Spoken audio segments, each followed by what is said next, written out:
245mm na disc brake pang sniper. So tingnan ko kung babagay sa M3.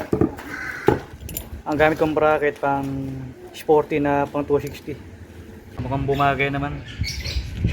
Ay yung kain ng brake lining, malaki-laki naman. Yung ibabaw ng brake pala sakto lang. Nakasagad nga lang dito sa taas. So ulitin ko yung bracket pang sporty 260mm. Masyado na kasing common yung 260 saka yung 220, so maiba naman. Yan, bumagay naman siya. So yun na nakita kong konting issue kasi medyo malaki yung butas sagad dito sa tornilyo, nakatuhod. So para wala na may issue sa takbo,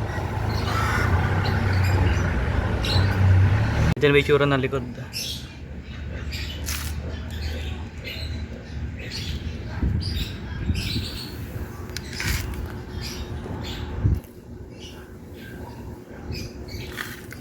So far maganda naman yung performance niya, talagang humihinto naman.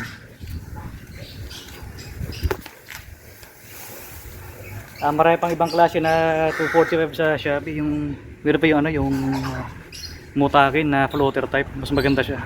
Ito kasi budget nabili ko lang na 200 plus.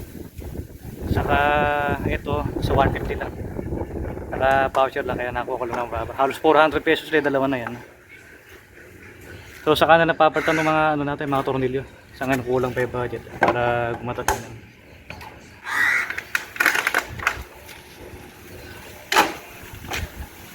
Paano nga ba napag-over bracket ng 260 pang sporty? Kasi yung pang M3 na disc brake, sumaliit ng 10mm, nasa 190 lang.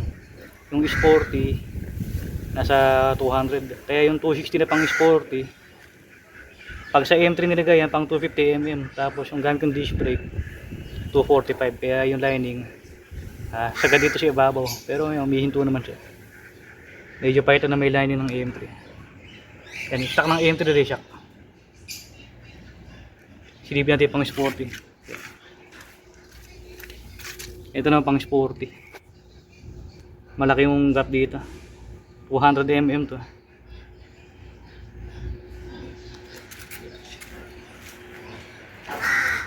Ito stock ng M3.